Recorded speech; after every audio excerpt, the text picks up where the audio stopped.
Shalom, bertemu kembali dalam Voice of Hope. Dan biarlah hari ini kita sama-sama belajar dan merenungkan sebuah topik. Topik ini judulnya dalam bahasa Jawa,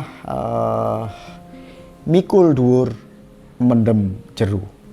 Saya pertama kali mendengar perkataan ini ketika zaman Presiden Soeharto ya, yang mempopulerkan istilah ini ketika beliau ditanya tentang seniornya Presiden Soekarno. Nah, Bapak Ibu sekalian, mikul dhuwur mendem jeru itu artinya adalah jika ada seseorang yang meninggal dunia dan itu adalah senior kita, kita harus mempopulerkan atau memberitakan hal-hal baik, jasa-jasa beliau yang sudah diperjuangkan selama hidupnya. Itu artinya mikul dhuwur. Dan mendem jeru artinya adalah memendam, merahasiakan, menyimpan rapat-rapat hal-hal buruk atau sesuatu yang mungkin kurang berkenan, tidak baik, tidak lazim untuk dirahasiakan dan tidak satupun orang yang tahu hal-hal buruk yang dilakukan.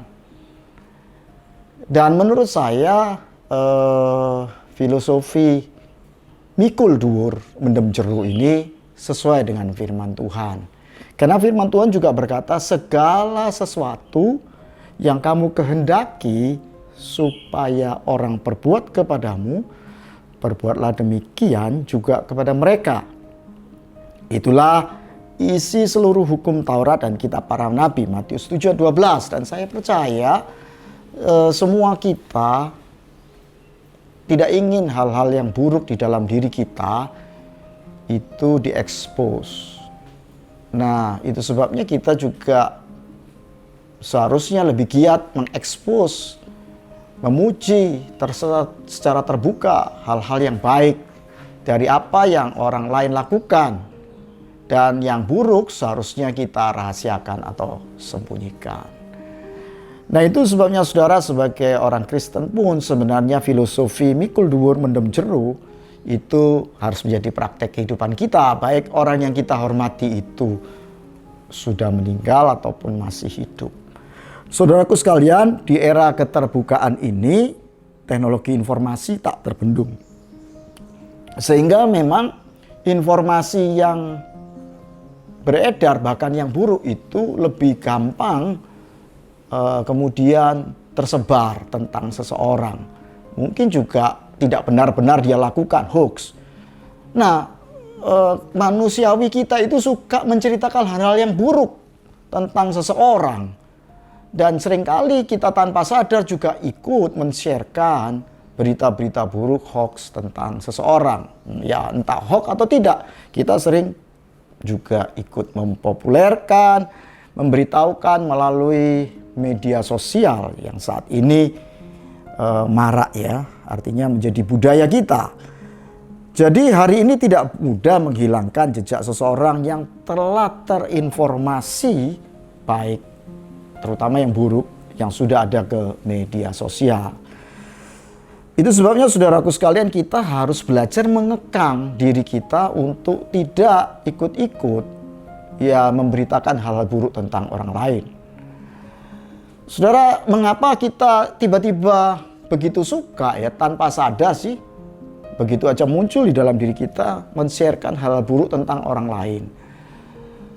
Itu karena saudara, kalau kita bisa menceritakan hal-hal buruk tentang orang lain, tanpa sadar kita sedang membandingkan bahwa kita tidak seburuk orang itu. Kita sering berkata kan, saya yang orang biasa saja, orang awam, enggak melakukan hal-hal seperti itu. Nah, apalagi kalau dia yang sudah terkenal dan lain sebagainya. Jadi saya lebih baik, tanpa sadar kita membandingkan dan kita merasa lebih baik dari orang lain. Nah, itu sebabnya saudaraku sekalian, hal-hal seperti ini sebenarnya kita tanpa sadar menghakimi. Karena sebenarnya kita kan nggak tahu persis mengapa orang itu terekspos di media sepertinya salah melakukan sebuah tindakan. Ini boleh dibilang kasus. Kita sendiri tidak tahu latar belakang apa yang menyebabkan seseorang melakukan hal-hal buruk itu. Dan kalau kita tidak tahu sendiri dengan mata kacamata sendiri kita, mata kepala kita, sebenarnya kita sedang menghakimi. Dan untuk menghakimi itu ada ayatnya loh saudara. Ada ayatnya yang memang kita tidak boleh menghakimi. Jangan menghakimi supaya kamu tidak dihakimi. Karena dengan penghakiman yang kamu pakai untuk menghakimi, kamu akan dihakimi dengan ukuran yang kamu pakai untuk mengukur. Akan diukurkan kepadamu. Matius 7 ayat 1 sampai 2. Dan kalau itu ditulis dalam bahasa populer, ya mungkin bunyinya jangan kamu memviralkan keburukan orang lain supaya keburukanmu tidak diviralkan. Karena dengan memviralkan keburukan orang lain, keburukanmu juga akan diviralkan dengan cara yang sama.